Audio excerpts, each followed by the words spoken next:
Hello dear students, welcome to DRP desert rose cycas.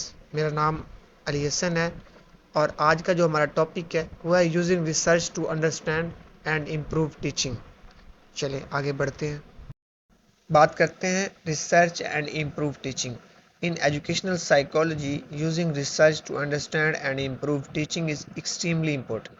This research help teacher understand which teaching methods and strategies enhance student learning outcomes. वो कहते हैं कि educational psychology में research का इस्तेमाल teaching को समझने और बेहतर बनाने के लिए इंतहाई अहमियत रखता है। ये रिसर्च टीचर्स को ये समझने में मदद करता है कि किस तरह की टीचिंग मेथड और स्ट्रेटजीज स्टूडेंट्स को या स्टूडेंट्स के लर्निंग आउटकम को बेहतर बनाते हैं। अब जैसा कि रिसर्च के कुछ अहम टॉपिक्स हैं जिन पर हम बात करेंगे, चलें उनको डिस्कस करते हैं। डियर स्टूडेंट्स, जो इफ़ेक्टिव टीचिंग मेथड्स होते हैं, रिसर्चर मुख्तलिफ टीचिंग मेथड्स का जायज़ा लेते हैं और उनका जो इफ़ेक्ट होता है स्टूडेंट्स की लर्निंग पर मैयर करते हैं। इससे पता चलता है कि कौन सा जो मेथड है ज़्यादा इफ़िशेंसी रखते हैं और किस तरह के स्टूडेंट्स के लिए बेहतर है। मिसाल के तौर पर इंटरैक्टिव जो लर्निंग और टेक्नोलॉजी बेस्ड लर्निंग का मुकाबला अगर हम ट्रेडिशनल लेक्चर बेस्ड मेथड से किया जाता है।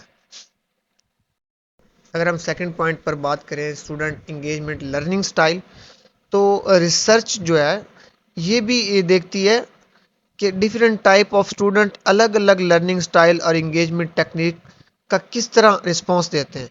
इससे टीचर को हर स्टूडेंट की जो इंडिविजुअल ज़रूरियात को समझने में मदद मिलती है। अगर हम थर्ड पॉइंट की बात करें, फीडबैक एंड इवैल्यूएशन सिस्टम, तो इसमें जो एजुकेशनल साइकोलॉजी में रिसर्च फीडबैक और इवैल्यूएशन सिस्टम्स को बेहतर बनाने पर भी जोर देते हैं। इस रिसर्च से ये मालूम होता है कि किस तरह के फीडबैक स्टूडेंट्स की लर्निंग को बेहतर बनाता है और कैसे इवैल्यूएशन सिस्टम्स को ज़्यादा फेयर और एक्यूरेट बनाया जा सकता है।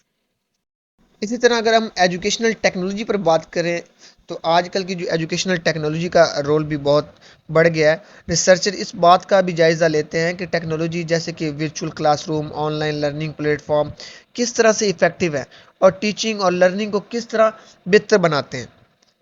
अब फॉर एग्ज़ाम्पल अगर हम यही बात करते हैं एक एग्ज़ाम्पल की, रिसर्च स्टडी में एक ग्रुप को ट्रेडिशनल लेक्चर दिए गए और दूसरे को इंटरेक्टिव ऑनलाइन मॉडल से पढ़ाया गया। स्टडी के एंड तक डाटे से ये पता चला कि इंटरैक्टिव मॉडल्स वाले ग्रुप ने ज़्यादा बेहतर परफॉर्मेंस दिखाई, जिससे ये मालूम हुआ कि इंटरैक्टिव और technology based learning methods traditional method से ज़्यादा इफ़िशियंसी रखते हैं। डियर स्टूडेंट्स, आज का लेक्चर हमारा यहीं एंड होता है। उम्मीद करता हूँ कि आपको मेरा कॉन्सेप्ट समझ आया होगा।